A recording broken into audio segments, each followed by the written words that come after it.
Okay, so while country's in lockdown, albeit in everything other than name, I have received this, and as promised, I'll do a short unboxing and have a talk around any issues that I might find with the engine.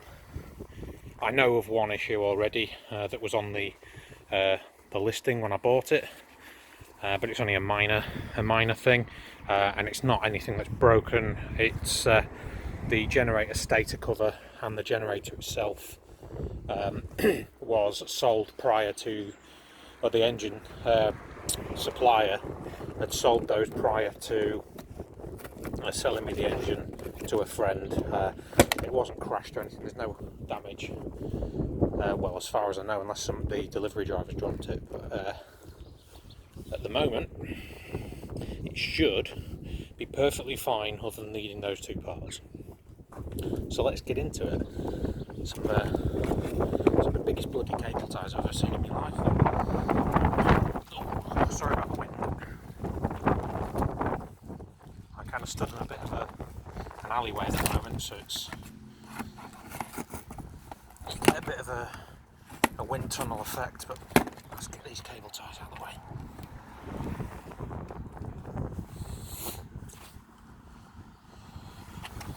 So these, the engine, the wiring loom and ECU and the exhaust manifold are all on separate listings for the same guy, so he just chucked them all together. Let's get this off.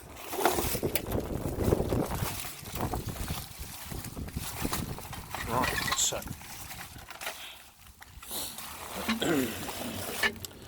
now we have the ZX9R exhaust manifold. I don't know if these are titanium or stainless. However, that slip-on joint there should match up with the exhaust that's currently on the micra chassis at the moment. Don't know whether these will need to be lengthened or not. It all depends on how low you mount the engine, really, and how far it's tipped forwards. Hopefully these will go under the engine sump and slip nicely under the car. If not, then the option on these would be to slice it across there and then extend it down. We'll see. We shall see. Just a bit of cardboard off there. So 710 is on, apparently. There's no oil. Let's see what we've got now. Excuse me. The seller has said, I believe actually these are aluminium crankcase, aluminium cylinder head, and a magnesium cylinder block, I think. Don't quote me on that. I'll have to have a look at it up. But it does look like a magnesium cylinder block. Now the slightly later ones of these, the 2002 onwards. This is a 2001, I think. The 2002 onwards have like a satin bronze painted magnesium cam cover. I think I'll probably do that with this, give it a paint and a dress up after it's all in and working. Carburetors are on there. They are K-in carbs, not throttle bodies.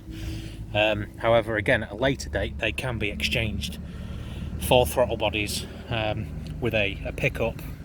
There is a pickup built into the engine already for the ignition ECU, which can be used. There's a cam sensor as well, I do believe, that can be used for a standalone ECU. Although reading on the forums, the ZZR 1100 ECU is roughly mapped to work on a ZX9R with electronic throttle bodies. So we shall see about that. I'll have another read. Some dirty ports in there. I don't think this has done 3,000 miles. It's probably done 30,000, but bike engine's a bike engine. It's I've looked at don't read too much into this. I've looked at forged pistons and rods and stuff like that, race cams and that kind of thing. They're not that readily available, but they are a damn sight cheaper than, say for instance, micro pistons or anything for this. So if it was to come to it that there's not enough power or not enough torque, is more going to be the issue than power. There is the option of turbocharging it with forged pistons and rods, and that would lead up to anything 250, 300 horsepower in a bike engine, which is nuts. So the clutch cover's intact, there's no scratches on it. Again, this is the bronzy colour that the later cam covers come with. So this is not dirt, this is the paint colour here, which I actually like. I had some wheels on the old MR2 that were in this colour and they were lovely. So we've got oil capacity, filter, blah blah blah blah blah. It looks clean. I mean, it doesn't look like it's been run for tens of thousands of miles and not cleaned. It looks like it's been run for a few thousand miles.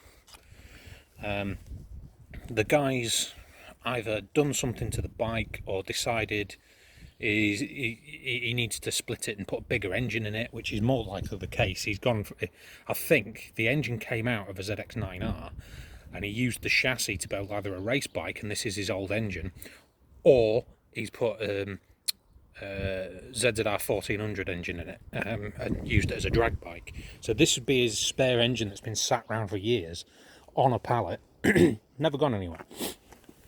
I've seen his workshop and his other parts that have been for sale, and that's roughly what I'm seeing on there, is loads of racing parts and then this. So this is the bit that's missing. This rotates. Sorry, this rotates. If you start a motor down there and an idler sprocket onto the flywheel, and then this rotates. It's a big iron core. So it's a ferromagnetic cylinder, and the stator, which is a load of magnets in a spider formation. They sit in here and bolt directly to the crank, but on a rotated. Sorry, I'm not even looking at the bolt to the crank, but on a bearing, and then it's fixed to the inside of the cover that goes around here. So it stays still, and this spins. It's a bit like a rotating can radio-controlled aircraft brushless motor, where the outside of the can spins, which is bolted to the propeller, and the inside of the motor stays still with the coils on it, with the armature. The armature stays still and the magnet spins. Well, on this one, it's an electromagnet that stays still and a ferromagnetic core that spins, that generates electricity. I do believe these are a generator and not an alternator, because although it has got flat spots in here, so there might be magnets inside here. I don't think they are. That's stainless, so it shouldn't stick anyway, but it's slightly magnetic, so it might be. So there might be magnets in here, and it picks up on wire wound ferrous cord stators star configuration. Either way, that's the bit that's missing. That's the only bit that's missing. Still got an oil filter on there with Japanese writing on it. So that's probably the original oil filter, which again suggests it's only done 3,000 miles. There's no other damage anywhere, as far as I can tell, and it's tiny.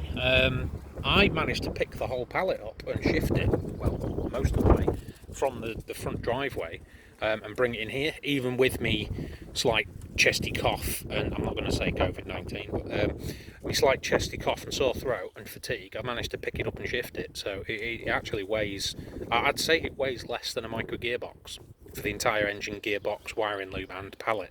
So yeah, now we've got a wiring loop under here which is pretty much stuck. So let me see if I can open it up. Excuse my bum.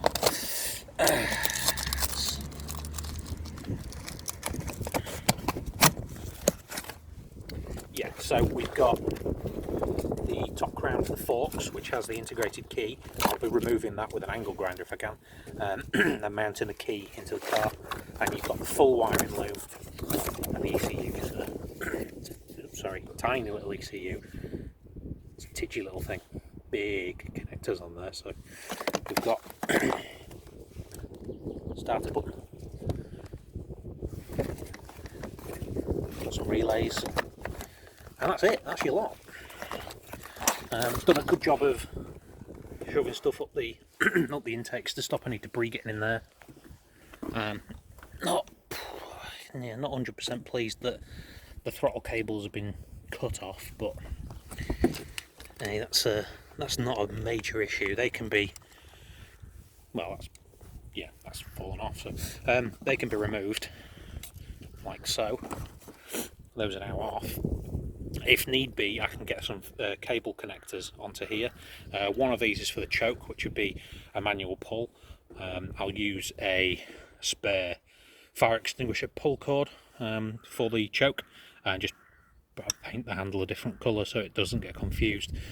Put it in a different location, probably down by my side here where the handbrake is, and I'll have a choke here. I just remember my dad always putting his hand down the side of the car when he starts it, because he had a load of old Saab cars, and when you start them up, obviously you have to put the car in reverse to get the key out. So when you're starting it up, the key is actually next to the gear stick with the handbrake, and also the choke. I remember an old brown Saab 99 he had, which was AEE164W for you registration number people.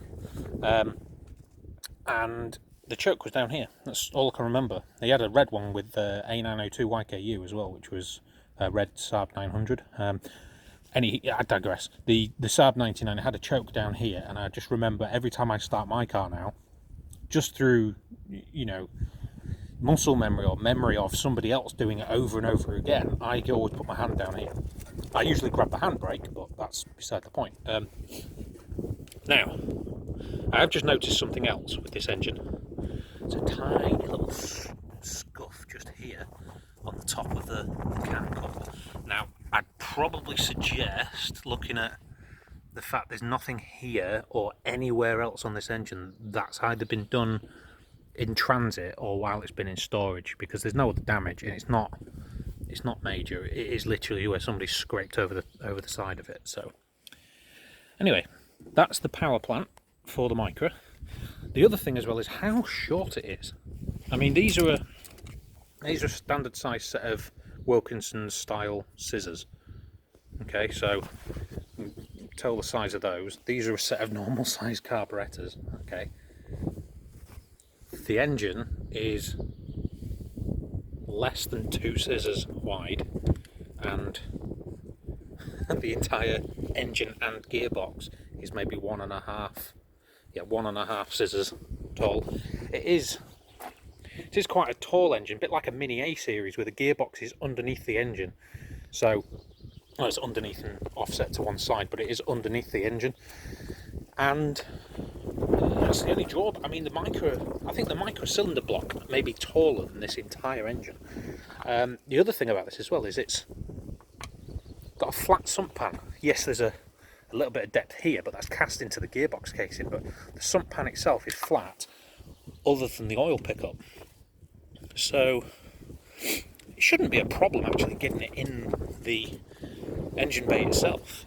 The difficult part will be mounting it up, finding the correct orientation, and routing the engine mount, which there's one here. Now if this is facing forwards, so this is the front of the car here, the chain will be, hold on a minute, no it's not, it's the other way around, isn't it? No, it is this way, because the chain is there, goes that way. So the front of the bike would be up like that. Okay, so that's the orientation it sits in, with the carburetors facing backwards. So, that being the case, you have an engine mount here, which not difficult to sort out. Bolt a plate on, weld a bar directly across the car, the front of the car, underneath the exhaust manifold, to go from here to that chassis rail, from here to that chassis rail. So that's the front engine mount sorted. If you go around the back and the side, there's another one. That one you can go from the engine mount for the gearbox mount for the micra engine. You can use the original gearbox mount, cut it in half, and mount a plate to here with again a tube or a rod going out from here to the gearbox mount, and then triangulate that up to the front one that you've just put in from over here. So you've got one coming across this way and one coming out from there and then up to this one, so it's like a square, and then you can tie that into the chassis rails with gussets if needed. I don't think I'm going to be rubber mounting the engine. It would be more difficult to set up a rubber mounted engine with a chain tensioner system in a car than it would be to hard mount it and keep the chain at a solid tension. Yes, it's going to be harsher on the road, but it's not going to be a commuter car. It's not going to have any comforts in it at all. It's going to have bugger all in it, to be honest. So that's two of the engine mounts, and I believe there's another one in the same position on the other side. Let me have a look. Yes, there is. So there's one there, and this one can go, I believe that one will line up roughly with the back of the engine mount on the other side of the car. If not, you can say if I suggest the engine mount would be here, you could build off that engine, the bottom of that engine mount, the 3 bolts that go through it, build a plate that comes across here with a mount on it that way, and then triangulate that up sort of that way to the chassis rail, and it'd be solid. There'd be nothing there. The other thing as well is obviously that you need to triangulate the engine to the diff carrier. So the engine and gearbox would be fixed to whatever the diff is bolted into. So if you build a carrier for the diff, you would need to triangulate that to the engine mounts on the engine as well. So it may be beneficial to build an engine or get the engine mounted in the correct orientation in the engine bay with, say, blocks of wood, and stack it up in the right area so you can mark out where it's going to fit. Mark the run of the chain and the position that the differential is going to be in as regards drive shaft angle and suspension articulation, and then from that point on you can build a mock-up engine cradle and diff cradle out of PVC piping or bits of wood or whatever you want to build it out of. Then measure it, transfer it to steel, don't drill any holes in it, line it up in the engine bay and make sure it all fits, and then drill it, mount it, and you're done. So yeah, I think that is going to be that. Now moving forward, what I'm going to do, I'm going to wrap this back up in plastic, and I am going to go inside for a cup of tea because it's bloody freezing. I'll take my scissors in with me as well. Now this is going to stay here, no idea, until I can shift that, and until I can get me health back together, coughing on down there, and chuck a jack under the end of the pallet and just drag it into my garden or into the garage. I don't have a sort of a flat area to drag it in behind the car. I can get the gate open, that's not a problem, but I can't slide it past the side of the car without damaging it. There's a bit of room that way, and 2 Evo 8 exhaust manifolds if anyone wants one. Sliding up the side of here would be difficult as well without scratching the car, and I don't want to do that. So that's that. So watch this space and I'll keep you updated. Thank you very much. See you next time.